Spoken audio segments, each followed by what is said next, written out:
날마다 마음을 같이하여 성전에 모이기를 힘쓰고 집에서 떡을 떼며 기쁨과 순전한 마음으로 음식을 먹고 하나님을 찬미하며 또 온 백성의 칭송을 받으니 주께서 구원받는 사람을 날마다 더하게 하시니라. 하나님, 오늘 부활주일날 또 예배의 축복을 주시니 너무나 감사드립니다. 예배하는 자들을 주님이 축복하사 오늘 우리의 마음문이 활짝 열리게 하시고 하나님의 음성을 듣게 하옵시며 우리의 심령 가운데 이 시대 하나님의 절대 계획을 언약으로 붙드는 시간 될 수 있도록 저희를 축복하여 주옵소서. 그리스도로 말미암아 이루어진 영적 사실을 오늘 언약으로 붙들며 믿음 가지고 나아가기를 원하오니 이 시간 성령으로 역사해 주시되 우리 모든 관계된 현장에 하나님 나라의 비밀이 회복되어지는 정거의 주일로 저희들 인도하여 주옵소서. 감사드리며 예수님의 이름으로 기도드리옵나이다. 아멘.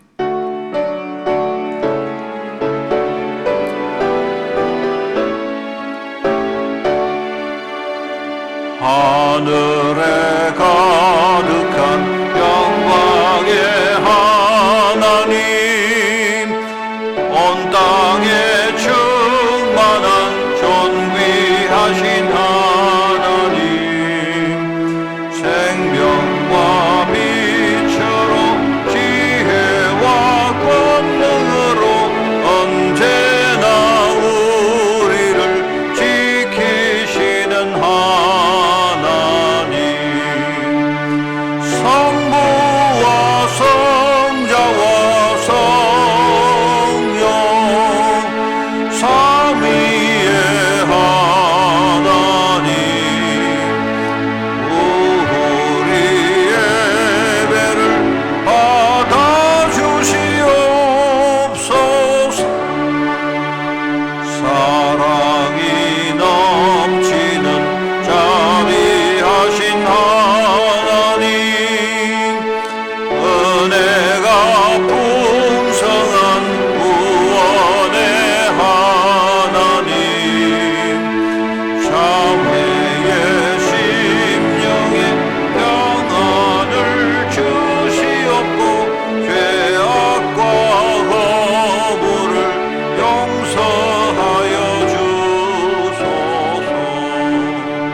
하나님께서 그를 사망의 고통에서 풀어 살리셨으니 우리 주 예수 그리스도로 말미암아 우리에게 승리를 주시는 하나님께 감사하노니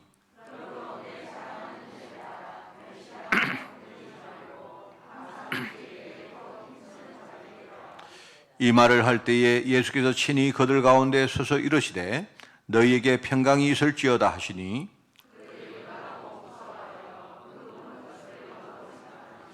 예수께서 이르시되 어찌하여 두려워하며 어찌하여 마음에 의심이 일어나느냐.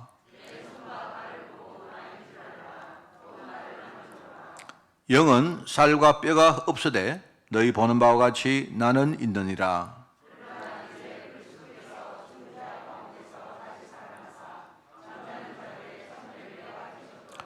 예수께서 이르시되 나는 부활이요 생명이니 나를 믿는 자는 죽어도 살겠고 무릇 살아서 나를 믿는 자는 영원히 죽지 아니하리니 이것을 네가 믿느냐?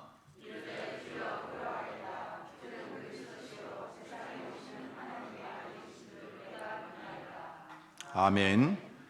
전능하사 천지를 만드신 하나님 아버지를 내가 믿사오며 그 외아들 우리 주 예수 그리스도를 믿사오니 이는 성령으로 잉태하사 동정녀 마리아에게 나시고 본디오 빌라도에게 고난을 받으사 십자가에 못 박혀 죽으시고 장사한 지 사흘 만에 죽은 자 가운데서 다시 살아나시며 하늘에 오르사 전능하신 하나님 우편에 앉아 계시다가 저리로서 산자와 죽은 자를 심판하러 오시리라.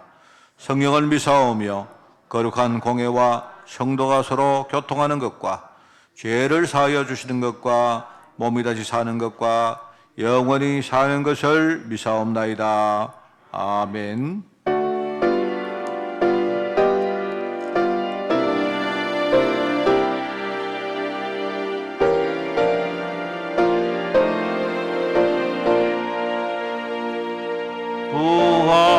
부활하신 구세주 나 항상 섬기네.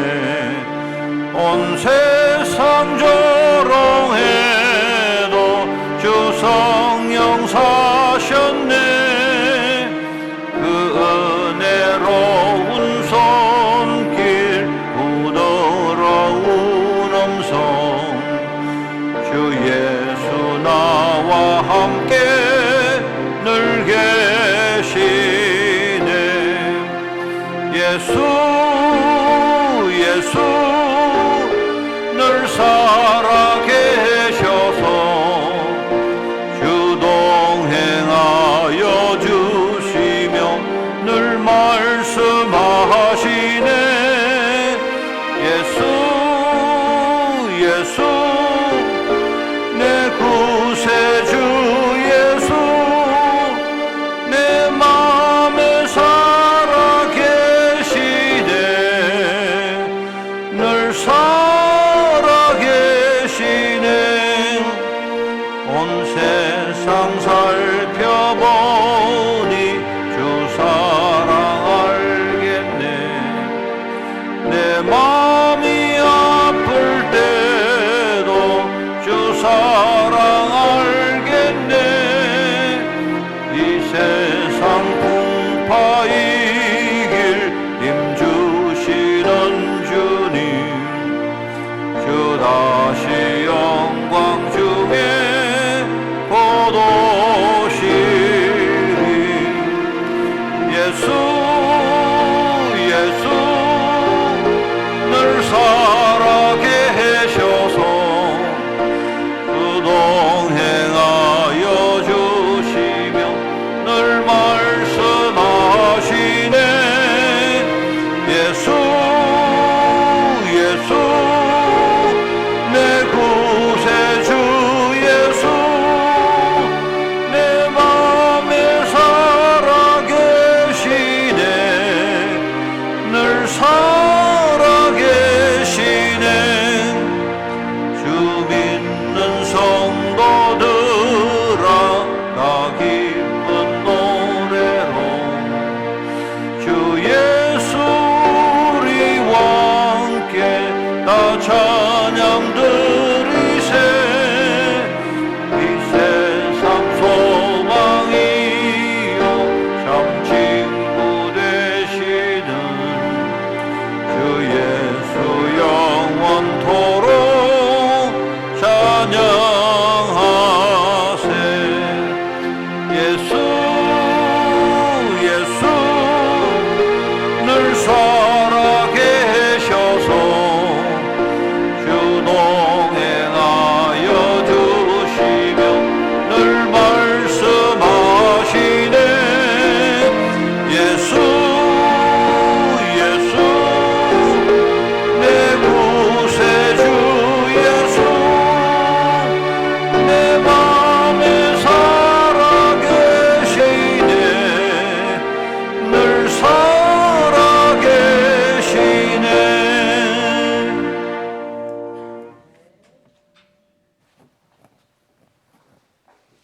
상한 갈 때도 꺾지 않으시고 꺼져가는 등불도 끄지 않으시는 사랑의 하나님 아버지, 참으로 감사합니다. 영혼이 죽을 수밖에 없지만 예수 그리스도로 오셔서 우리를 위해 죽으시고 부활의 주가 되셔서 우리에게 새 생명, 새 신분, 새 배경, 새 인생, 새 사명을 주심을 참으로 감사를 드립니다. 하나님, 부활절을 맞이하여 부활의 언약을 굳게 붙들고 믿음으로 예배할 수 있는 축복의 시간이 되게 하여 주시옵소서. 하나님, 이 시간 정말 부활의 능력을 붙들기를 원합니다. 우리의 불신앙이 무너지고 우리 자신에게 묶여있던 인생이 우리 자신을 뛰어넘고 전도, 선교 후대, 제자를 위한 삶을 살 수 있도록 다시 한번 결단하는 시간이 될 수 있도록 축복하여 주시옵소서. 하나님, 아브라함처럼 순종과 갱신과 결단을 삼으로 가문과 현장에 복음의 씨앗을 뿌리고 그 언약을 또한 이어받은 싹을 틔운 이삭처럼 많은 복음 명문가의 유업을 잇는 많은 상속자를 잇는 그런 하나님 자가 세워질 수 있도록 축복하여 주시고 또 이 세우는 일에 하나님 양육하는 이 일에 쓰임 받을 수 있도록 하나님 저희들을 축복하여 주시옵소서. 하나님, 함께 예배드리는 우리 렘넌트들이 이 응답의 흐름 속에 있게 하여 주시옵소서. 가는 곳마다 흑암이 무너지고 하늘 보좌의 축복 누리며 237과 관련된 하나님 삶을 살 수 있도록 축복하여 주시옵소서. 하나님, 이 시간 예배를 통하여서 갈급하고 문제 있는 우리 성도님들에게 답이 되고 힘이 되게 하여 주시고 또한 하나님, 상처와 질병 속에 있는 우리 성도님들에게 치유되는 축복의 시간이 되게 하여 주시옵소서. 하나님, 코로나로 중단되었던 성가대를 다시 회복하여 주심을 참으로 감사를 드립니다.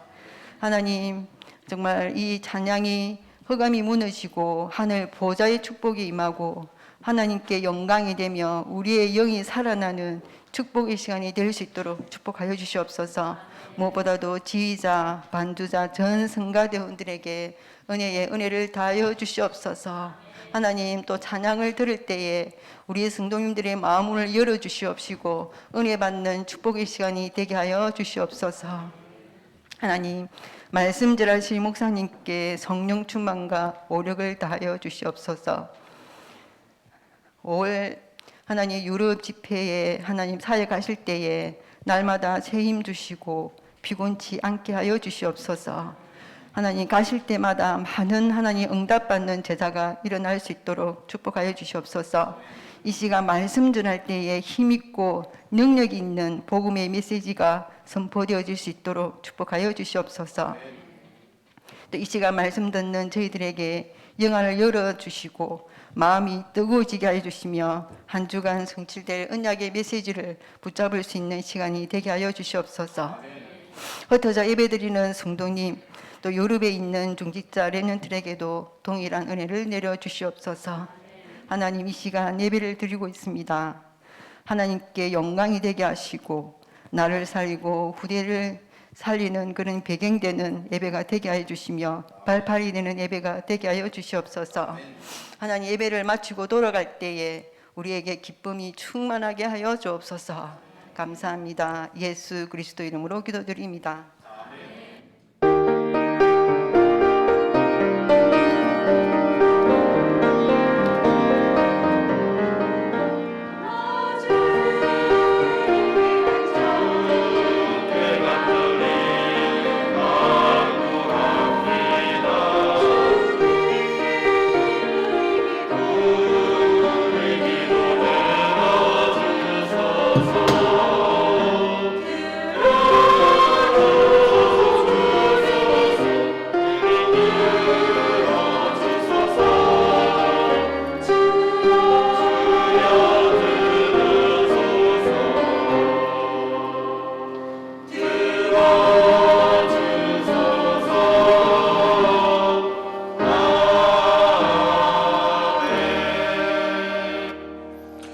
하나님 말씀을 봉독합니다. 창세기 32장 22절에서 28절까지 말씀입니다. 창세기 32장 22절에서 28절, 제가 가진 성경으로 구약성경 50쪽에 말씀이 나옵니다.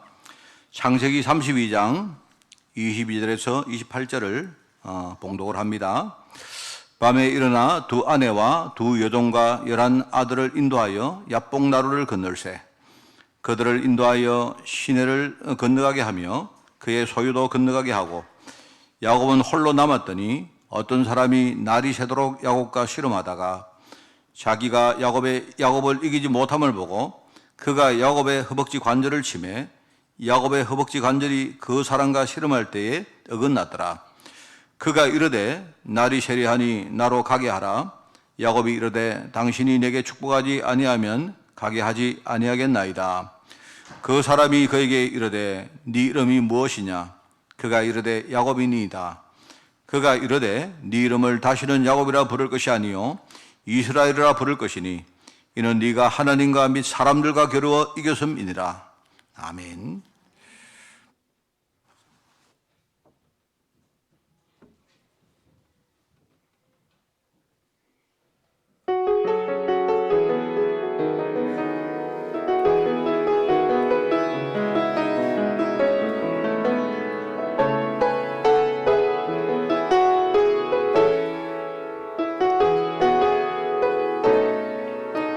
주님이 가신 길 골고다 십자가 나의 죄 인하여 홀로 가신 길 걸음걸음마다 흘리신 그 피가 나의 더러운 죄 사하셨네. 상한 나의 마음 지친 나의 영혼 주님의 십자가 회복하네. 주님의 그 피가 나를 구했네. 영원한 생명을 주셨네. 나 이제 알았네.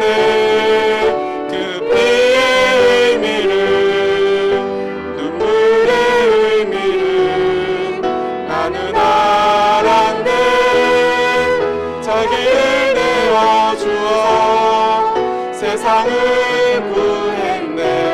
그 피가 나를 구했네. 그 피가 나를 구했네. 그 피가 우릴 구했네. 주님의 그 사랑이 나를 구원했네. 주의 사랑이 우릴 구원했네. 나 이제 자유하네. 모든 죄 사해졌네.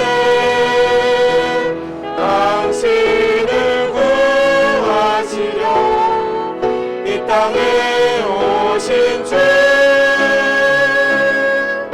나 이제 그 피로 영원히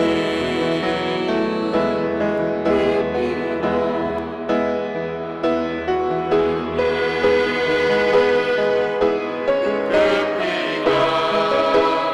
우릴 구했네. 주님의 그 사랑이 나를 구원했네. 주의 사랑이 우릴 구원했네. 나 이제 자유하네. 모든 죄 사해졌네. 당신을 구하시려 이 땅에 오신 주. 나 이제 그 피로 영원히. 나 이제 그 피로 영원히. 할렐루야. 우리 크게 아멘 합시다. 할렐루야. 그동안 코로나 때문에 우리가 많은 눈에 보이는 또 눈에 안 보이는 장벽들이 많이 있습니다. 그죠? 여러분, 제가 생각할 때 우리가 그걸 깨버리고 걷어내고 하는 그게 우리에게 중요한 숙제입니다. 그죠? 그래서 오늘 여러분 마음속에 또 우리 또 밖에 여러 가지 주위 환경 속에 이런 많은 눈에 보이고 또 보이지 않는 벽들이 있습니다. 그걸 여러분이 오늘 먼저 돌파를 하고 완전히 하나님의 음성 가운데 들어가는 그런 축복의 시간이 되기를 바랍니다. 오늘 부활주일입니다. 그 세상의 많은 일을 우리가 그냥 책으로 배우는 사람도 있지만 실제 삶에서 체험하는 사람은 완전히 다릅니다. 그죠? 그래서 우리 신앙도 마찬가지거든요. 그리스도의 십자가와 부활, 이 역사를 우리가 체험하면 이거는 엄청난 그런 영적인 힘을 얻게 됩니다. 저는 그게 처음에는 이해가 안 됐는데요. 내가 복음을 알고 나니까 이상하게 내 마음속에 다른 생각이 드는 거 있죠. 내가 굉장히 힘든 그 환경 가운데 복음을 붙들었는데요. 내가 복음을 딱 붙들 때 내 마음에 정말 괜찮다 이런 생각이 드는 거예요. 내 처음에는 이게 뭡니까? 이유 없이 그냥 그런 힘이 생겼는데 나중에 우리가 메시지를 자꾸 듣다 보니까 하나님이 나를 진짜 복음의 사람으로 만들려고 이렇게 여러 가지 환경을 허락했구나 그게 느껴지고 또 더 나가니까 뭡니까? 이 문제가 지금 세상 현장에 아주 넓게 퍼져 있는 문제들입니다. 나뿐만 아니라 많은 사람들, 사실 모든 사람이죠. 모든 사람들이 이런저런 문제 속에 답을 못 찾고 그렇게 사람들이 방황을 하고 있구나. 그래서 하나님이 나를 전도자로 세우시고 이 문제를 먼저 이렇게 경험하게 하시고 분명한 답을 얻게 하시고 또 다른 사람에게 내가 진짜 인도할 수 있는 길을 찾을 수 있도록 하셨구나. 이게 느껴지니까 이게 힘이란 말이 우리가 뭔가 번개가 떨어지듯이 벼락 맞듯이 그런 게 아니고요. 내 마음속에 정말 어떤 환경과 여러 가지 현실에 대해서 힘이 나는 거 있죠. 그게 저는요 십자가와 부활의 능력이라고 생각합니다. 오늘 부활주일이기 때문에 예수님께서 십자가에서 죽으시고 3일 만에 다시 사신 그 부활을 기념하고 우리가 이 부활을 통해 주시는 하나님의 언약을 우리가 진짜 깨닫고 그걸 붙드는 그런 절기입니다. 십자가 알죠? 십자가의 죽으심은 우리 인간의 모든 근본 문제가 다 끝났다는 말입니다. 그리고 부활을 통해서 이 사실을 선포하시고 특별히 죽음과 지옥 권세를 이겼다는 사실을 완전히 선포하신 것입니다. 이 고난주간과 또 오늘 우리가 지내는 이 부활주일이 복음의 핵심이거든요.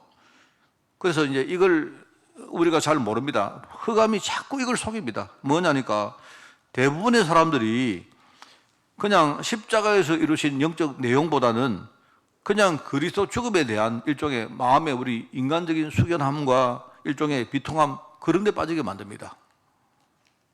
그렇습니다. 또는 어떤 사람들은요 그냥 매년 무슨 명절처럼 그냥 우리가 매년 반복해서 지키다 보니까 그냥 우리가 늘 지키는 절기 수준 이거를 넘어서지 못하게 만듭니다. 저는 개인적으로 이렇게 우리가 성찬식을 할 때도 오늘 제가 그동안 좀 약간 약식으로 했기 때문에 성찬식을 하면 주로 이제 우리가 성경 봉독도 하고 찬송도 부르고 하거든요. 하는데 우리 보통 성찬식을 할 때 보면요 굉장히 이렇게 좀 침울하고 이렇게 좀 이런 우울한 그런 찬송을 많이 부릅니다. 근데 저는 생각할 때 그게 좀 이게 잘못하면 이거 속겠다. 우리가 진짜 그리스도의 죽으심으로 말미암아 부활하심으로 말미암아 이루어진 영적 사실을 우리가 진짜 붙든다면 우리 아까 장로님 기도했습니다만은요 우리에게 분명히 근거가 있는 5가지 확신이 생기고 그죠? 여기에 대해서 우리가 진짜 기쁨으로 찬양하고 하는 그런 성찬식이 되어야 안 되겠습니까? 그죠? 그래서 그런 걸 생각하면 사단이 진짜 이 부활의 언약을 우리가 제대로 못 붙들도록 그렇게 하는구나 라고 많이 느낍니다. 지금 4월 달에는 응답의 흐름에 대해서 메시지를 우리가 계속 받고 있습니다. 아브라함과 이삭과 야곱과 요셉 이 네 사람의 그 한 가게 아닙니까? 가게의 흐름을 통해서 하나님이 이루신 응답을 우리가 확인을 하고 있습니다. 처음에 언약의 씨앗을 뿌린 아브라함, 이 언약의 바톤을 이어받아서 싹을 틔운 이삭. 오늘 우리가 메시지는 그 중간 과정에 얼마나 많은 문제가 있었겠습니까? 얼마나 많은 그 아픔과 어려움들이 있었겠습니까? 그럼에도 불구하고 사실 그 모든 아픔들은 우리 눈에 안 보이는 영적 문제 때문에 온 것이거든요. 그런데 이것을 우리가 실제로 고통을 겪으면서도 하나하나 치유받으면서 말하자면요, 줄기를 이렇게 성장시키고 키운 겁니다. 그 야곱입니다. 이런 것들이 이런 흐름 전체가 배경되어서 이제 다음 주간은 열매를 맺는 요셉에 대한 이야기를 할 것입니다. 처음 복음의 문을 여신 분이 그리스도 아니십니까? 하나님의 아들 그리스도, 예수 그리스도 복음의 시작이라고 마가복음 1장 1절에 분명히 이야기하잖아요. 성천하신 이후에 예수님께서 이 복음 운동의 바톤을 초대교회 제자들에게 맡겼습니다. 그러면서 성령께서 오셔서 마가다락방에 모인 연약한 제자들을, 이들이 진짜 굉장히 연약했지만요, 실제로 여러 가지 어떤 과정을 겪으면서 성장을 해나갑니다. 하면서 결국 나중에 베드로와 요한과 야곱, 바울 같은 사람들이 현장에 갈 때마다 현장에 제자를 찾고 교회를 세우고, 분명히 핍박이 와도 계속요 복음 운동의 진짜요 중요한 열매들이 이어져 왔습니다. 그게 지금까지의 구속 사고, 그게 지금까지의 전도 역사입니다. 오늘 그 가운데 이제 우리가 줄기를 키운 양육자 야곱이라는 제목으로 말씀을 넣는 겁니다. 여러분, 그 줄기를 성장시키려고 하는 과정은요, 아주 그 뼈를 깎는 고통을 수반합니다. 주로 이제 그 우리 속에 있는 영적 문제, 숨어 있는 영적 문제들 때문이라고 이야기 않습니까? 기복 신앙을 추구하는 사람들은요, 근본 원인에 대한 진단을 전혀 안 합니다. 무조건 그냥 문제 해결하면 된다. 문제 해결 자체가 목적입니다. 그냥 오늘 그냥 아무 생각, 그 근본적인 부분 생각 안 하고요, 무조건 내가 기도해서 응답 받는다, 하나님 도와달라, 막 이런 식입니다. 그러면 그게 과연 올바른 신앙의 길이겠습니까? 하나님은 지금 나를 근본적으로 치유해서 내가 진짜 응답받을, 내가 지속적으로 응답받고 우리 후대에게 진짜요 응답을 물려줄 수 있는 그릇으로 만드는데, 우리는 거기에 전혀 관심이 없는 겁니다. 그냥 오늘 내가 기도하고 오늘 내가 뭔가를 해서 하나님을 움직여서 내가 문제 해결을 하고자 해야 되겠다 하는 그 생각이거든요. 그런데 하나님의 계획하고는 그게 관계가 좀 멀지 않습니까? 사실은요, 줄기를 우리가 이렇게 맺어가면서 그때 겪는 고통이야말로 일종의 성장을 위한 에너지입니다. 그렇습니다, 여러분. 다르게 말하면요, 그 고통이 성장을 이루는 일종의 플랫폼입니다. 여러분, 세상에 고통 없이 되는 게 있습니까? 사람들은요, 고통 없이 되면 좋겠다 생각하지만 그렇지 않습니다. 그거는요, 우리 지금 어떤 영적 상태를 전혀 이해를 못하는 사람들이 하는 말입니다. 처음에 연약했던 사람들이 성장하면서 힘을 얻고, 그죠? 얼마나 우리의 생각과 마음이 어린애 같은 아주 유치한 수준입니까? 그런데 이런 걸 벗어나서 좀 더 이 성숙한 어른이 되어지고, 그렇죠? 그러면서 옛날에는 내가 그냥 아무 생각 없이 그냥 살았던 그런 어떤 인생의 수준인데, 이제는 내가 진짜요, 내 인생의 의미가 뭔가를 하나씩 이제 우리가 이렇게 깨달아가는 겁니다. 오늘 제가 우리 아까 그 갈래 공동체 우리 생일 맞은 분이 6분 계셨는데요. 내가 원래 저기 이제 한 몇 달 동안 모아서 생일하는데, 진짜입니다. 지금까지 우리 걸어왔던 길은 그냥 이렇게 왔지만 앞으로 우리 인생은요, 새로운 의미의 인생을 우리가 지금 사는 겁니다. 그게 중요한 거 아닙니까? 그리고 신앙적으로도 마찬가지입니다. 우리의 불신앙을 청산하고 믿음을 우리 속에 진짜 장착을 하는 겁니다. 그러면서 하나님이 위로부터 주시는 그 은혜와 힘을 가지고 내가 진짜 내 자신과 환경을 이제는요, 정말로 정면으로 싸워서 이기는 겁니다. 그러면서 우리가 성령 인도 받아서 내가요, 진짜 사실적이고 구체적인 응답을 향해서 지금부터 한 걸음 한 걸음 걸어가는 게, 그게요, 정상적인 신앙생활이거든요. 어떨 때는 우리가 이렇게 고통을 겪으면, 뭔가 내가 퇴보하는 거 아닌가? 뭔가 내가 이렇게 하다가 좌절하는 거 아닌가? 이런 생각이 들 때도 있습니다. 그런데 사실은 이런 과정을 통해서 성장하는 겁니다. 여러분, 그게 오늘 우리가 붙들 말씀입니다. 그래서 오늘 이제 첫 번째로 마가다락방에 모인 제자들이 성령의 실제적인 역사를 체험했다. 이 말은 무슨 말입니까? 마가다락방에 모인 제자들이 그게 뭐였는데, 우리가 알지 않습니까? 그 사람들의 지금 상태가 어떤 상태입니까? 아무런 능력이 없는 사람들이다 말입니다. 사회적으로 경제적으로 무능했고 연약하고 그리고 믿음도 별로 없었습니다. 여러분 그 베드로 같은 사람이 굉장히 믿음 있는 것처럼 보이지만 하나님의 언약에 대해서 전혀 무죄했던 사람, 예수님이 십자가를 지실 때 바로 뭡니까? 인간적인 선택을 했던 사람입니다. 내가 볼 때 이런 것 같아요. 그냥 신앙에서 떠날 수도 없고 완전히 떠날 수도 없고 그렇다고 내가 강하게 신앙을 내가 생명 걸고 붙들 수도 없는 이런 어중간한 그런 어떤 뭐랄까요? 별다른 대안이 없는 상태인 것 같아요. 오히려 여러분 있지 않습니까? 신앙을 완전히 딱 접고 떠나는 사람은요, 내가 볼 때 굉장히 그래도 나름대로 강한 사람들입니다. 정말 그런 거 있어요. 근데 내가 볼 때 이 사람들은 그냥 마가다락방에 뭘 알고 모인 것도 아니고요. 그냥 인간적으로 뭔가 떠나지도 못하겠고, 그렇다고 말입니다. 확 잡지도 못하겠고, 이런 상태에서 어쩔 수 없이 이 사람들이 몰려서 마가다락방에 몰렸던 사람들입니다. 그런데 여기에 능력의 성령께서 임재하신 거 아닙니까? 바람처럼 불같이 그렇게 역사한 거 아닙니까? 그래 한순간에 이 사람들이 변화됐는데, 그런데 여러분 겉으로 볼 때 한순간에 변화된 것처럼 보이지만 진짜는 이때부터 이제 변화가 시작되는 거예요.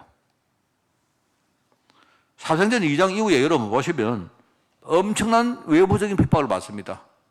그리고 교회 안에 내부적으로 시험도 어마어마하게 많이 겪습니다. 이제 그런 과정을 통해서 이제 진짜 세계복음을 할 그릇으로 만들어져 가는 거거든요.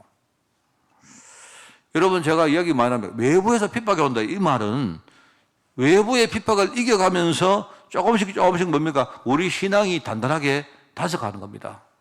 여러분 그렇습니다. 그래서 제가 늘 말하죠.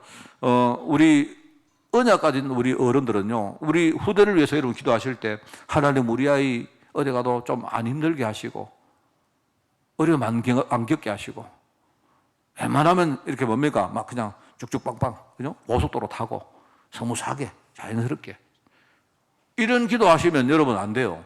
그거는 하나님 계획하고 내가 볼 때 정면으로 어긋납니다.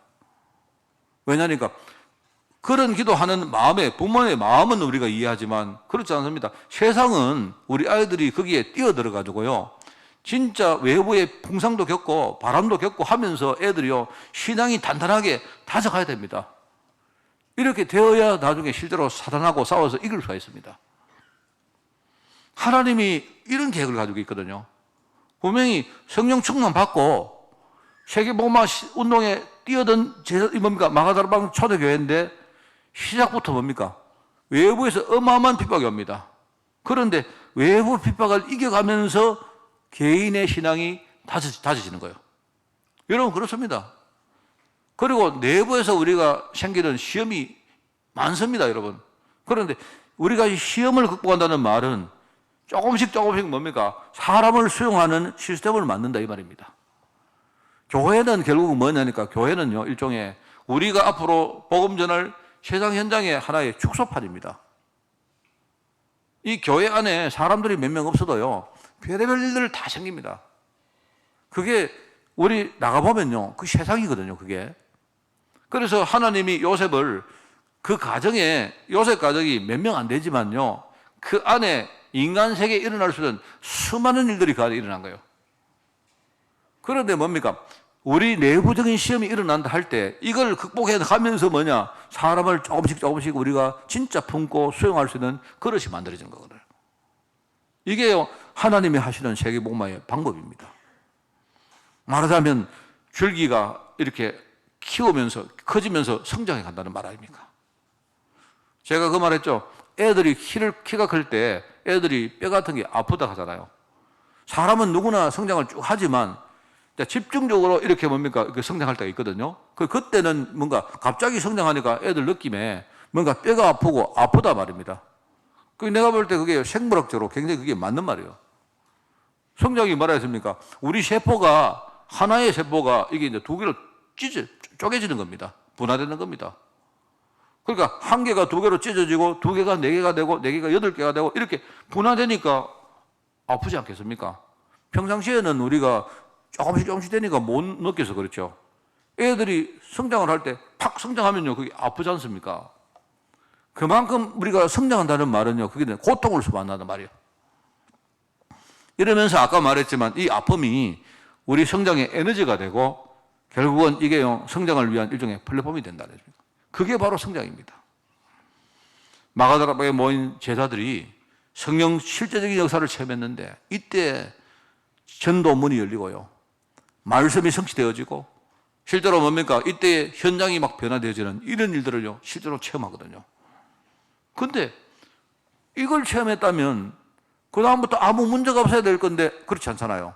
이제 본격적으로 이 일 때문에 큰 고통이 옵니다.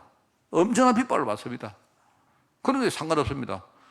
내가 세상 끝날까지 너희와 항상 함께 있을 것이다. 주님이 성령의 능력을 가지고 우리와 함께 하시거든요. 어떤 문제가 와도 어떤 핍박이 오고 어떤 내부 시련이 생겨도 우리에게는요 상관없거든요. 제대로 언약만 붙들어버리면 우리는요 다 이길 수 있는 것이거든요. 그래서 오늘 두 번째는 복음의 그릇을 준비해야 될 모든 일꾼들에게 여러분, 저와 여러분은요 우리가 지금 성장하면서 지금요 복음의 그릇을 준비하는 그런 제자들입니다. 그런 자들에게 하나님은 실제로 치유하는 축복을 주신다 이 말입니다. 얼마나 이게 감사한지 몰라요. 우리 하나님께서 말씀을 통해서 우리 안에 우리 영혼 속에 뭔가 우리를 엉터리길을 걷게 만드는 그런 틀린 그런 어떤 각인들이 많습니다. 여러분, 어떤 사람은 영혼이 있습니까? 영혼은 저도 잘 모르겠어요. 저는 이렇게 느낍니다. 영혼이 뭐냐? 아마 우리 인간이 가지고 있는 가장 깊숙한 영역을 영혼이라 하게 됩니다. 그런데 영혼이 있고 마음이 있고 우리 육신이 있는데요. 우리 육신은 눈에도 보이고 느낄 수 있죠. 그게 이제 우리 육신의 영역입니다. 그런데 마음은 눈에는 안 보이는데 느낄 수도 있죠. 그렇지 않습니까?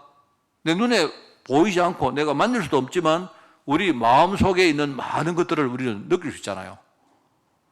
내가 어릴 때 상처가 있었는데 근데 이 상처가 이상하게 이게 상처가 눈에 안 보이는데 이게 어딘가 딱 있어요. 있다가 이게 만져지고 느껴지고 이게 내게 영향을 준단 말입니다. 그게 바로 우리 마음의 영역입니다. 영혼의 영역은 내가 볼 때는요, 느끼지도 못하고 우리가 실제로 볼 수도 없고 하는 그게 영혼입니다. 그래서 사람들은 이제 마음까지는 있다고 느끼는데 영혼은 없다고 믿는 사람이 많죠. 그런데 하나님의 형상은 그 영혼 속에 있는 겁니다. 이 영혼 속에 있는데 이 영혼 속에는 뭐가 있는가요? 가장 깊은 속에 우리가 그동안 내가 이렇게 살아야 되겠다. 이게 옳다. 이렇게 생각했던 많은 틀린 각인들이요. 우리 영혼 속에 딱 자리를 잡고 있어요. 희한하죠? 나는 옳게 살고 싶은데 저는요 굉장히 사람이 바르게 살고 싶고 저는 굉장히 그리고요 좀 행복하게 살고 싶고 저는 굉장히 뭡니까 윤택하게 살고 싶습니다. 저는 그렇습니다. 여러분은 안 그런지 몰라도 저는 정말 그렇게 살고 싶어요.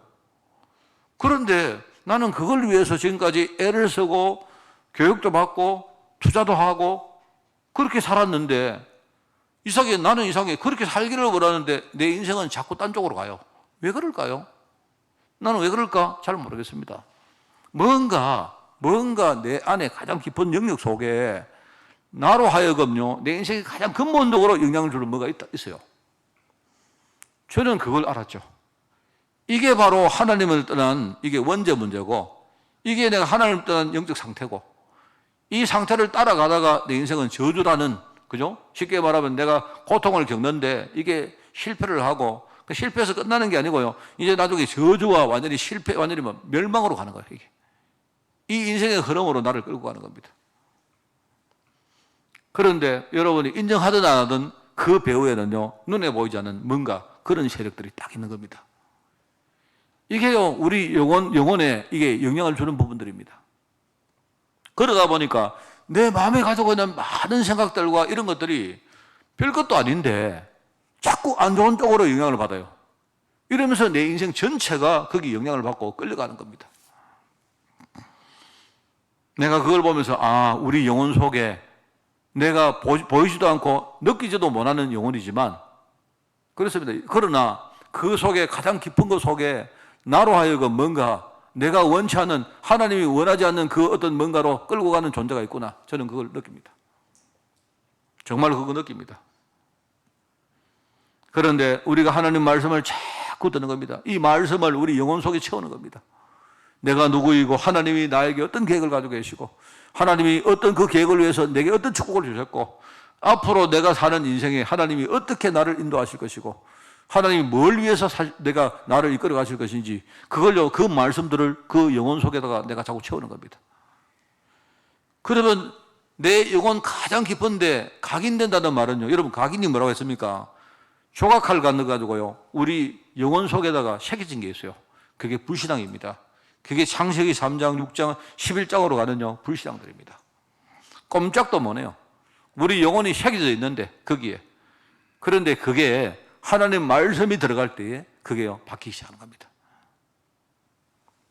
하나님이 그런 우리 영혼을 치유하시는 축복을 주시는 거예요. 내가 진짜 복음의 그릇을 준비할 때에 하나님이요, 내 영혼 속에 잘못된 각인들을 바꾸는 이런 치유를 주신다 말입니다. 여러분 아마 여러분도 이걸요 선명하게 느끼지는 못할 겁니다. 우리가 안다고 하지만 선명하게 알지도 못해요. 그런데 이제 우리가 어렴풋하게나마 이런 거구나. 여러분 그 정도는 이제 알 수 있죠. 이게 내가 진짜 하나님을 떠나서 내가 하나님을 믿지 않고 그렇게 살다 보니까 나는 그렇게 하려고 안 했는데 내 인생 자체가 하나님 언약을 내가 오히려 이렇게 가로막고 하나님의 언약을 우리가 대적하는 인생을 살았구나. 여러분 느끼지 않습니까? 이제 그래서 이 복음, 이 그리스도 복음, 그죠? 진짜 십자가 지시고 부활하신 이 그리스도 복음, 이거 붙들지 않으면 안 되는구나. 그래서 십자가에서 예수님께서 다 이루었다. 진짜 아무도 모르는 그 말씀을 했구나. 우리가요, 이 복음의 말씀 붙들고 기도하는 겁니다. 지금부터. 그러면 우리 마음속에 뿌리 내리고 있는 수많은 상처와 사실 그거 내한테 도움될 거 아무도 없거든요. 그런 것들을 하나님이 치유해 가십니다. 우리 안에 시기심도 있고 탐욕도 있고, 그죠? 그러면서 또 반대로 우리는요, 그런 또 적극적인 것도 있지만은요, 굉장히 뭡니까? 우울증도 많고, 좌절도 잘하고, 그죠? 나 비하도 잘하고, 그렇지 않습니까? 우리가 늘 딴 사람에게 원망하고, 막 이런 것들 얼마나 많습니까? 이런 것들이 내가 진짜 언약 붙들고 기도할 때에 내 마음에 뿌리 내리고 있는 그 수많은 그런 것들을요, 치유해 나가신 거예요. 하나님 그렇게 하시는 겁니다. 그러면서 내가 내 삶에 내가 왜 내가 이 인생을 살까? 내가 정말로 내가 이런 인생을 내가 하나님 왜 내게 허락하셨을까? 이런 걸 생각하면서 우리가 전도라는 단어를 내가 마음에 이렇게 심으면요, 그러면 그때부터 내 삶의 체질들이 이제는 조금씩 치유되는 겁니다. 여러분 그 보면요, 우리가 정말 상처 때문에 자신의 생각과 시간과 에너지를 낭비하는 그런 경우가 참 너무 많아요. 내가 볼 때 수많은 그런 영적 문제가 우리에게 있지만 참 이거 상처야말로 이게 우리에게 참 크게 영향을 주는 겁니다. 그래서 어떤 사람들은요, 열심히 사는데 해결을 해보겠다고 열심히 살고, 어떤 사람은 또 반대로 굉장히 뭡니까? 그 자기를 이렇게 비하하든지 포기하든지 게으름에 빠지든지 그런 이 양극단이 있지만요, 이 전부 다 이거 속는 겁니다, 여러분. 하나님은 우리가 이 복음의 그릇을 준비할 때에 이런 치유의 축복을 줍니다. 여러분, 우리가 고통을 겪을 때 여러분이 그 고통이 절대로 이게 무의미하다고 생각하지 마세요. 그거는요, 내가 볼 때 반드시 우리가 성장할 수 있는 에너지입니다, 여러분. 얼마나 이게 감사한지 몰라요. 자, 그래서 오늘 저는 그 부활주일 날 오늘 내가 여러분에게 드리고 싶은 말씀입니다. 그게 뭐냐니까 우리는 매년 우리가 빠짐없이 부활주일 날 우리가 부활주를 지냅니다. 아마 어릴 때부터 또는요, 모태신앙자들은 아마 지금까지 지키는 우리 부활절이 얼마나 많은지 아마 여러분 그 기억을 못 할 겁니다. 그 부활이 뭡니까? 저는 옛날에 부활이 뭡니까? 목사님은 부활을 진짜 믿습니까? 아까 예수님 말씀처럼 제자들에게 말합니까? 영은 살과 뼈가 없지 않느냐? 그래도 너희들 내 손을 한번 만져봐라. 나는 그냥 단순히 영이 아니고 육신까지도 내가 부활한 그런 존재 아니냐? 나는 육신처럼 살과 뼈가 있지 않느냐? 도마가 믿지 않았거든요. 부활하신 예수님을 믿지 않았거든요. 단순히 그냥 환상을 봤든지 그렇게 봤을 것이라고 생각했거든요. 근데 예수님이 하시는 말은 뭐냐? 이게 내가 부활이라는 말은 이게 그냥 우리가 하는 말이 아니고 아주 구체적이고 이거는 사실적인 이야기를 하고 계신 겁니다. 여러분 우리가 부활할까요? 저는 정말 그것보다 저는 그거를 막 고민했을 때는 이 부활이라는 이 두 단어가 내게는 아무런 가치가 없습니다. 저는 옛날에 십자가 이러면요, 우리 고난주가 되면요, 늘 뭡니까? 막 이렇게 내재 때문이다. 그죠? 지금도 가톨릭 교회는 그거 말합니다. 꿀빠, 메아 꿀빠 하면. 그게 라틴어로 내 탓이다. 내 탓이로소이다. 진짜 내 탓이로소이다. 이런 말이거든요. 이런 분위기를 만들다 보니까 여러분 죄 때문에 예수님이 죽었다. 예수님 그러면 설파라 했겠습니까? 저는 옛날에 언약 모르고 늘 그렇게 살았어요. 부활이라고 말하면 저는 자신이 없었습니다. 누가 물었어요, 저한테. 우리가 나중에 부활하면 우리의 영도 부활하지만 우리 육신까지도 다 부활할 것이다 했는데 이상하게 저는 솔직히 영이 부활하는 거는 내가 믿겠던데 육신까지도 부활하려나 이런 생각이 들어요. 근데 내가 말은 못 하겠는데 늘 이제 그런 생각이죠. 진짜가? 가짜가? 진짜일까? 가짜일까?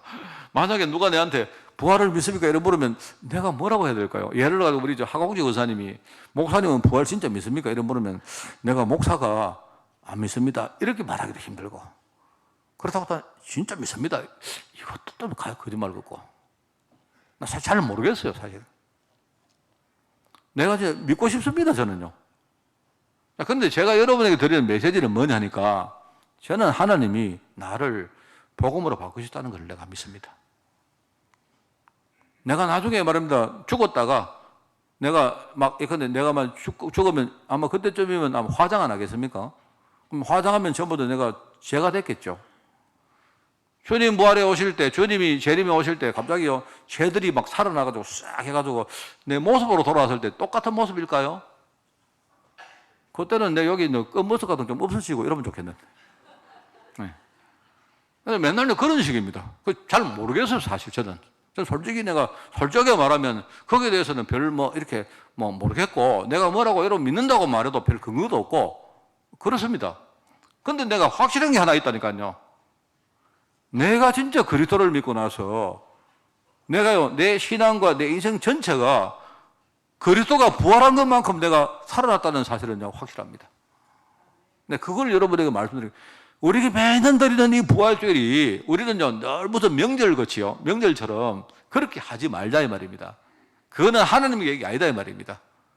여러분이 고난주간이 되면 맨날 여러분을 쥐뜯고 막 여러분이 울고 자책하고 슬퍼하고 그래야 되겠습니까?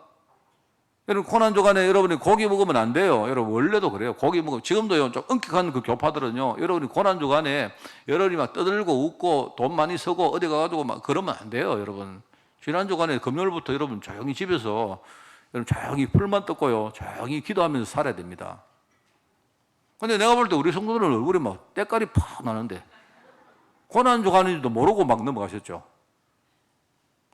여러분이 그 가톨릭 교회 이런 데는 옛날에 뭡니까? 막 채찍 가지고 맨날 때리고 이랬다니까요. 고난주간 되면 막 때리고 서로 막 때려주고. 이래가지고 교파들이 말입니다. 그 채찍을 누가 강하게 하느냐에 따라가지고요, 채찍 끝에다가 뭘 달고 이랬습니다, 여러분. 웃깁니다, 여러분. 그런데 그 하나님 계획 아닙니다. 저는 진짜 감히 말하는데 하나님 계획 아닙니다. 하나님은 지금요, 우리 십자가와 부활을 통해서 이루신 영적인 이 사실을 언약으로 딱 붙드는 거예요, 여러분. 절대로 이거 하나만은 흔들리지 않은 겁니다, 여러분. 내가 그리스도로 말미암아 새로운 인생 됐잖아요. 그렇지 않습니까? 얼마나 감사합니까? 하나님은 지금 이 언약의 사실을 내가 진짜 붙들고 기도 시작하면, 그러면요, 내 영혼과 내 마음과 내 삶 속에 내가 지금부터 그 기도하면서, 그죠? 진짜 하나님이 원하시는 전도를 위해서 사는 인생이 되어지면, 그러면요, 이런 것들을 지금부터 바꾸시는 치유의 축복을 주신다, 이 말입니다. 여러분, 이걸 진짜 붙드셔야 돼요. 저는 이거 못 붙들면 2020년도 부활절도 그냥 우리가 안 놓치고 지킨 거 불가해요. 오늘 말씀을 정리합니다. 우리 성찬식을 해야 되기 때문에 일찍 마치겠습니다. 보험의 줄기를 키운 야곱은 보세요. 야곱이 얼마나 고생을 많이 합니까? 야곱이 인본주의 대가 아닙니까? 내가 볼 때 신앙도 그렇게 좋은 사람도 아니에요. 얼마나 재미가 있는지 형 에서의 발꿈치를 붙들고 태어났다니까요. 내가 볼 때 그거는 좀 가짜 같긴 한데 내가 볼 때 근데 얼마나 이 표현이 참 이게 저는 이 표현 자체가 굉장히 이 야곱이 얼마만큼 이 야곱이 인본주의자였는가 하니까요. 장자권을 자기가요 쟁취를 하겠다고 쌍둥이 형제 형 에서가 나가는 것을 발꿈치를 잡았어요. 못 나간다. 못 나간다. 왜 못 나갑니까? 내가 먼저 나간다. 내가 먼저 나간다. 이래가지고 만약에 야곱이 먼저 태어났으면 아마 내가 볼 때는 발꿈치를 잡고 태어난 게 아니고 아마 자기 동생 에서의 머리를 누르면서 태어났을 것 같아요. 안 그렇겠습니까? 너 나오지 마. 너 나오지 마. 내가 먼저 나올 거야. 맞죠? 그런데 지금 이 발꿈치를 잡았다는 말은 아마 순서상으로 위치가 밑에 있었던 거 아닙니까? 이래가지고 나가는데요. 형 에서의 발꿈치를 잡았단 말입니다. 못 나간다. 못 나간다. 내가 먼저 나가기 전에 못 나간다. 우리 교회 안에 불나면 내가 원래 김 장로님 제일 먼저 나올 것 같고 김 장로님은 나가실 때 뒤에 그러니까 규남이 나오는데 너 나오지 마 이렇게 하고 이런 식으로 나가실 것 같고요. 규남이는 김 장로님 딱 잡아가 못 나가요 이런 식으로 제일 먼저 나가려고 하면 안 그렇겠습니까? 체질 깊숙이 이게요 아예 모태에서부터 체질적으로 이게 인본주의자였다 이 말입니다. 완전히 불신앙이 각인 뿔이 체질된 거예요 완전. 그런데 이제 실패했죠. 1차 작전은 실패했죠. 2차 작전은 뭐냐? 태어났는데 차남으로 태어났어. 그 다음에는 이제 2차 작전을 벌이는 겁니다. 뭐 하느냐? 어떠합니까? 이제는 어떻게 하든지 아버지를 속이고 형을 속여가지고 어떻게 하든지 장자권을 뺏으려고. 그랬는데 이제 요게 성공했죠. 요게 성공을 해가지고 장자권을 받았는데 이제 그때부터 진짜요. 고난이 시작된 거예요. 엄청난 고난과 실패의 연속적인 흐름 속으로 들어갑니다. 이 야곱이. 그런데 이 야곱이요, 너무너무 고통을 안겼습니까? 이 야곱이 뭐라 하는가? 야곱이 나중에 그 요셉을 만났을 때 바로왕 앞에 서서 이야기합니다. 자기 인생이 내 험악한 인생, 바로가 뭐라고 물었는가? 어르신, 연세가 몇 살입니까? 이런 물었는데요. 몇 살입니까? 이거 물었는데, 나이 이야기하는 게 내 인생이 진짜 힘들게 살았습니다. 험악한 인생 내가 살았습니다. 이렇게 말해요. 그런데 이런 야곱이 나중에 뭡니까? 고통을 겪다가 거기서요, 언약을 딱 해와죠. 생을 걸고 하나님 사자와談판합니다. 쉽게 말하면 집중적인 영적 사업은 이제 아마 자기 속에 있는 여러 가지 숨은 문제가 뭔가를 대충 이제 깨달았을 거란 말입니다. 그 장면에서 나오는 본문 말씀이 바로 오늘 말씀입니다. 성경에 나오는 인물 가운데 내가 볼 때 가장 큰 축복받은 사람 중에 한 명이 야곱입니다. 야곱은 인간으로서는 가당하지도 않는 이름을 하나님께 받았어요. 이스라엘의 말이 뭔 말입니까? 하나님이 사람과 겨루어서 이겼다. 아니, 하나님이 이겼다니까. 사람이 하나님과 다른 사람과 겨루어서 이겼다 이 말입니다. 하나님의 뜻을 꺾었다 이 말입니다. 이런 이름을 받은 거예요. 사실 그 야곱이 받은 고난은 마치 출애굽 이후에 40년 동안 이스라엘 백성들이 받았던 그 반드시 극가를 그 고통들입니다. 이게 아니면 사람들이 성장이 안 되고 우리 안에 숨은 문제가 있는데 진나부터 안 돼요. 우리가 고통을 겪어야 내가 어떤 상태구나. 이 상태를 진짜 근본적으로 해결하려면 진짜 그리스도밖에 없구나. 이런 답을 내릴 수 있다 이 말입니다. 이런 치유 과정이 있었기 때문에 후대가 열매를 맺은 것입니다. 그래서 내가 여기에서 줄기를 키운 양육자 야곱이라고 표현을 한 겁니다. 오늘 그 부활주일날 여러분 복음은 뭡니까? 복음은 바로 그리스도의 십자가와 부활을 통해서 하나님이 성도들에게 이루신 생명과 능력을 말합니다. 그게 복음입니다. 예수 생명, 예수 능력 그거 말하는 거거든요. 그래서 여러분 매년 반복했지만 한 번 더 그냥 지키는 절기 그 정도 되지 말고 오늘 우리 절기와 성찬을 통해서 우리의 신앙이 그만큼 더 진짜 성장하는 그런 축복이 있기를 예수님 이름으로 축원을 드립니다.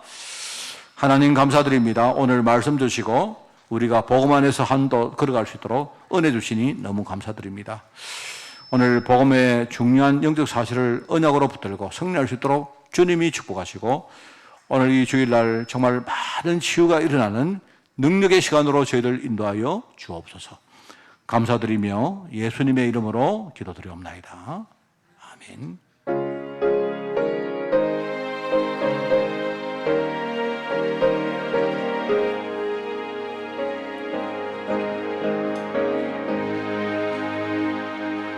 독생자 예수 날 위하여 오시었네. 내 모든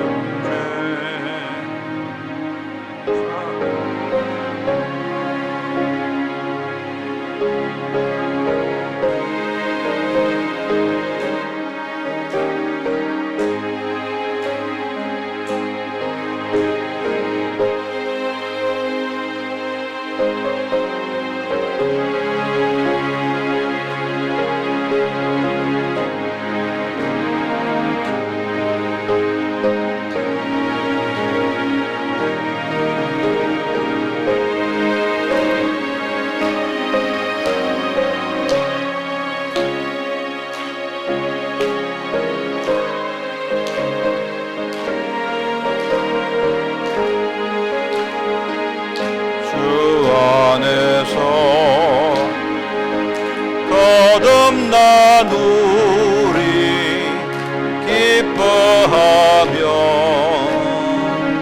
찬양하리. 가슴 속에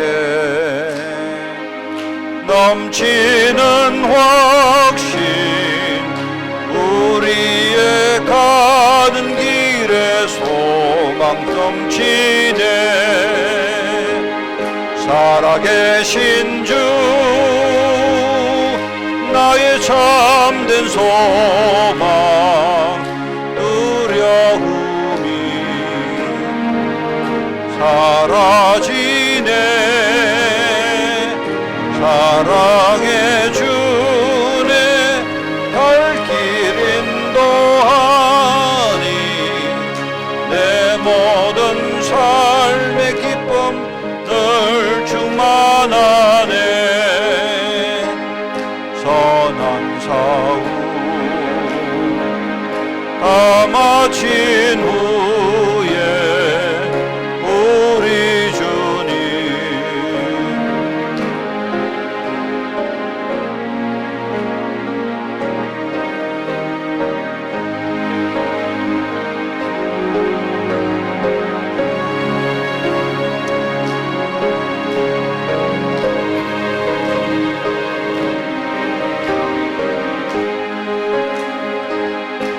살아계신 주 나의 참된 소망 두려움이 사라지네. 사랑의 주네 갈 길 인도하니 내 모든 삶의 기쁨 늘 충만하네. 할렐루야. 이제 성찬 예식을 거행하겠습니다. 오늘 우리 당번 맡으신 장로님들은 앞에 우리 나오시기 바랍니다. 한번 말씀을 한 절 보겠습니다. 고린도전서 11장 말씀을 보겠습니다. 고린도전서 11장 23절에서 29절까지 말씀을 제가 봉독을 합니다. 고린도전서 11장 23절에서 29절. 내가 너에게 전한 것은 주께 받은 것이니 곧 주 예수께서 잡히시던 밤에 떡을 가지사 축사하시고 떼어 이르시되 이것은 너희를 위하는 내 몸이니 이것을 행하여 나를 기념하라 하시고 식후에 또한 그와 같이 잔을 가지시고 이르시되 이 잔은 내 피로 세운 새 언약이니 이것을 행하여 마실 때마다 나를 기념하라 하셨으니 너희가 이 떡을 먹으며 이 잔을 마실 때마다 주의 죽으심을 그가 오실 때까지 전하는 것이니라. 그러므로 누구든지 주의 떡이나 잔을 합당하게 하지 않게 먹고 마시는 자는 주의 몸과 피에 대하여 죄를 짓는 것이니라. 사람이 자기를 살피고 그 후에야 이 떡을 먹고 이 잔을 마실지니 주의 몸을 분별하지 못하고 먹고 마시는 자는 자기의 죄를 먹고 마시는 것이니라. 아멘. 한번 기도하겠습니다. 하나님, 오늘 성찬의식 드립니다. 주의 성령께서 이 시간 좌정하시고 우리 각 사람 마음속에 역사해 주옵소서. 오늘 십자가와 부활의 그 능력을 우리가 덧입고 그 속에 있는 하나님의 언약을 굳게 붙드는 시간으로 저희들 인도하시고 우리를 그동안 속이고 우리를 정말 약하게 만들며 우리가 하나님의 뜻 가운데 살지 못하도록 방해하는 모든 불신앙 세력과 흑암의 권세가 이 시간 그리스도 예수 이름 앞에 완전히 무너지는 증거의 시간 될 수 있도록 주님이 축복하여 주옵소서. 오늘 하나님, 연약한 자들이 힘을 얻게 하시고 우리 어린 자들이 성장하게 하시며 또 하나님, 문제 있는 자들이 문제에서 우리 하나님의 중요한 절대 계획을 붙들 수 있도록 이 시간을 축복하여 주옵소서. 감사드리며 예수님의 이름으로 기도드리옵나이다. 아멘. 우리 장로님, 좀 들으시죠. 성찬은 주의 명령 따라서 우리가 베푸는 성례입니다. 주님께서 두 가지 성례를 우리에게 명령을 하십니다. 하나는 성찬식이고 하나는 세례식입니다. 그래서 오늘 성찬은 주님이 십자가에서 살 찢기시고 피 흘리심으로 이루신 이 그리스도의 구원 사역을 의미합니다. 그걸 우리가 기념하는 그런 시간입니다. 우리가 복음을 진실되게 붙들고 여러분이 참여하시고요. 특별히 우리의 연약한 부분이 이 시간 우리가 성찬에 참여할 때에 정말 치유받고 그 안에 하나님의 큰 능력을 드리는 그런 시간이 되기를 원하고, 특별히 우리 가문과 우리 후대에게 큰 영적인 배경이 되어지는 그런 시간이 되기를 바랍니다.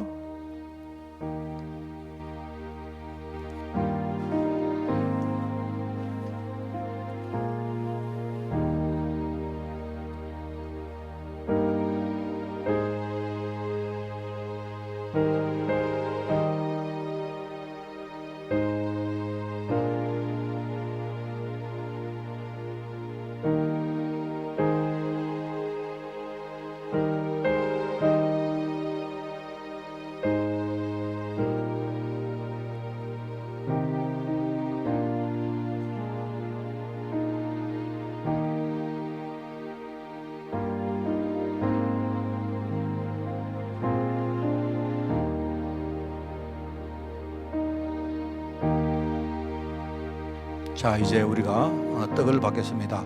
여러분이 떡을 받으시고 우리 성도가 숫자가 얼마 안 되기 때문에 먼저 드지 마시고 다 받고 난 다음에 우리 한 마음으로 같이 들기를 바랍니다. 제가 한 번 더 기도하겠습니다. 하나님, 떡을 받습니다. 그리스도의 몸을 상징하는 이 떡을 우리가 받을 때 이 떡이 우리 안에 들어간 것처럼 우리 안에 내주하시는 주님의 성령의 음성을 듣고 주님과 동행하는 비밀을 정말 누리는 신앙인 될 수 있도록 저희들 축복하여 주옵소서.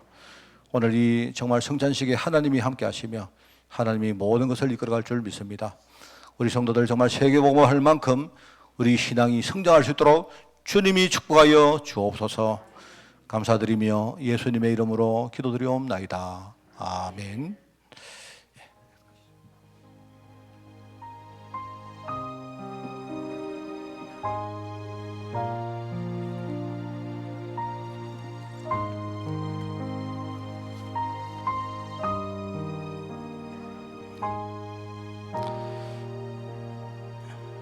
요한복음 21장의 말씀을 잠깐 읽겠습니다.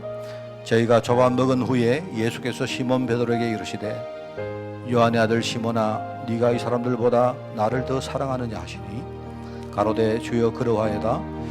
내가 주를 사랑하는 줄 주께서 아시나이다. 가라사대 내 어린 양을 먹이라 하시고 또 두 번째 가라사대 요한의 아들 시몬아, 네가 나를 사랑하느냐 하시니 가로되 주여 그러하여다. 내가 주를 사랑하는 줄 주께서 아시나이다. 가라사대 내 양을 치라 하시고 세 번째 가라사대 요한의 아들 시몬아, 네가 나를 사랑하느냐 하시니 주께서 세 번째 네가 나를 사랑하느냐 하심으로 베드로가 근심하여 가로되 주여 모든 것을 아시오매 내가 주를 사랑하는 줄을 주께서 아시나이다. 예수께서 가라사대 내 양을 먹이라.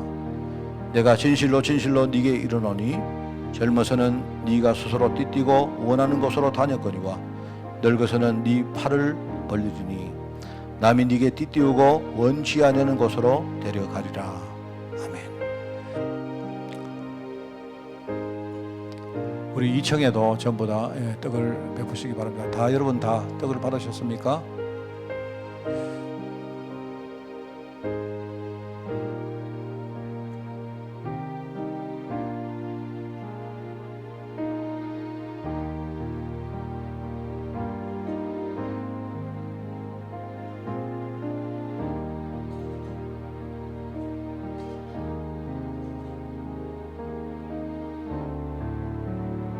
우리 함께 떡을 받겠습니다.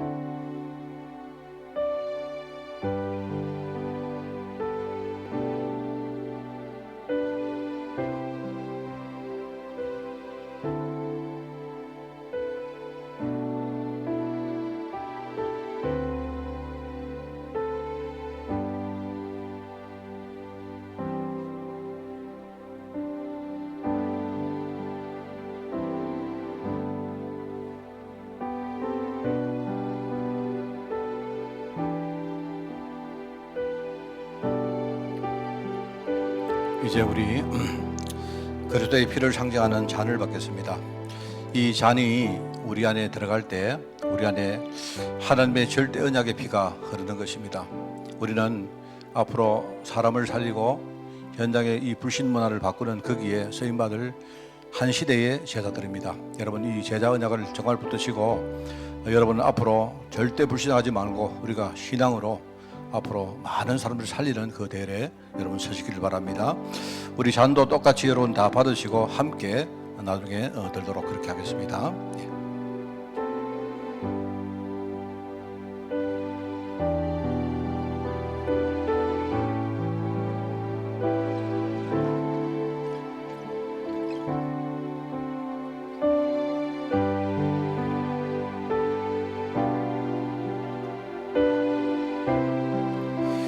부활하신 예수님께서 감람산에서 제자들을 모아서 분명한 약속을 하셨습니다. 그 약속이 사도행전 1장 1절에서 8절까지 말씀에 나옵니다. 제가 이 말씀을 읽겠습니다. 데오빌로여, 내가 먼저 쓴 글에는 무릇 예수께서 행하시며 가르치시기를 시작하신부터 그의 택하신 사도들에게 성령으로 명하시고 성천하신 날까지의 일을 기록하였노라. 해 받으신 후에 또한 저희에게 확실한 많은 증거로 친히 사심을 나타내사 40일 동안 저희에게 보이시며 하나님 나라의 일을 말씀하시니라.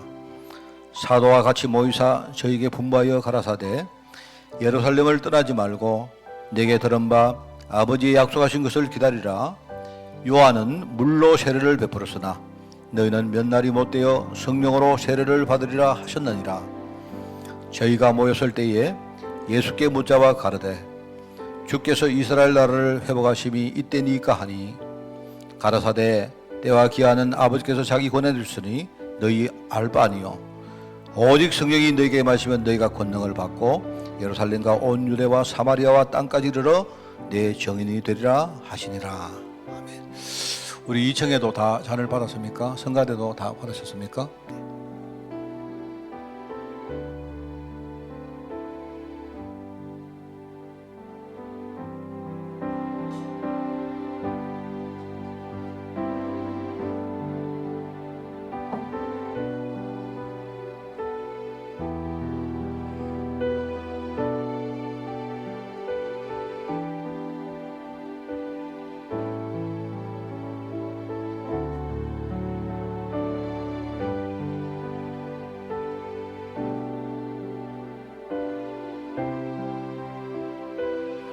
우리 함께 잔을 받겠습니다.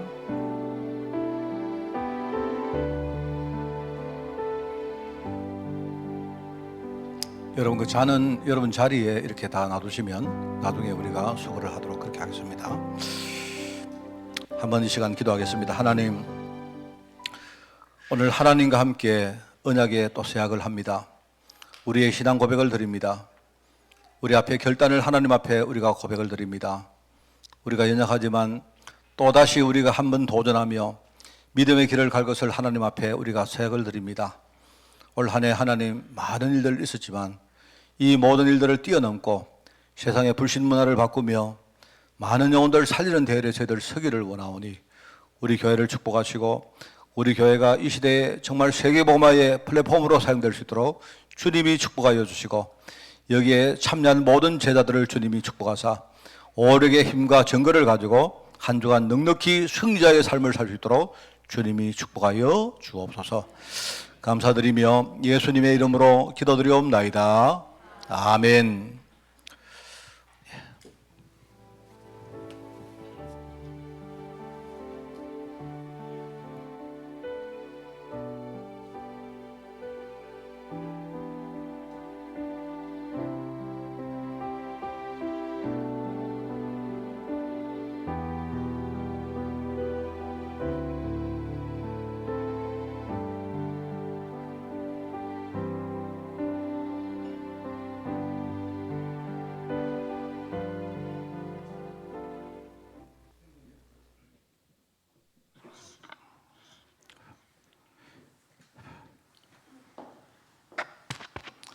행정 캠프를 합니다.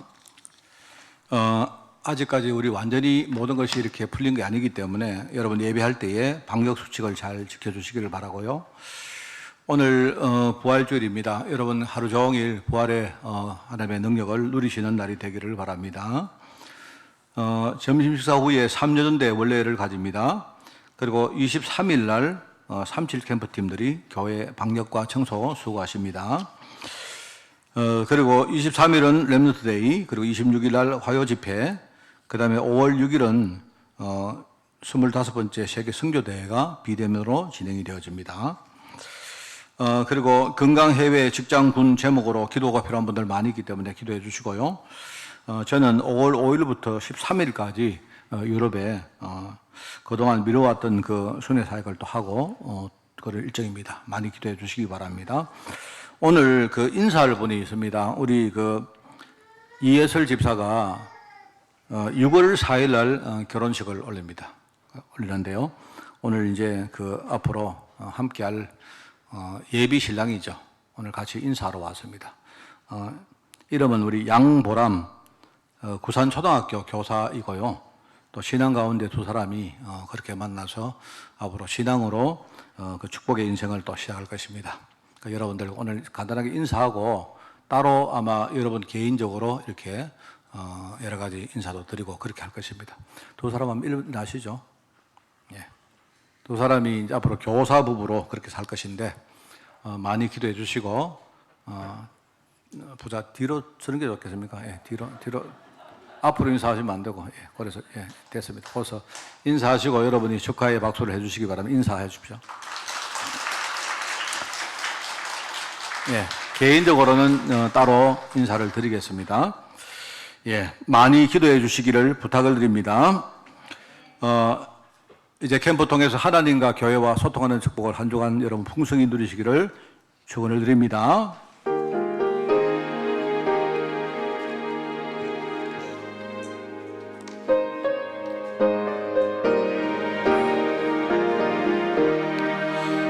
주님의 뜻을 이루소서.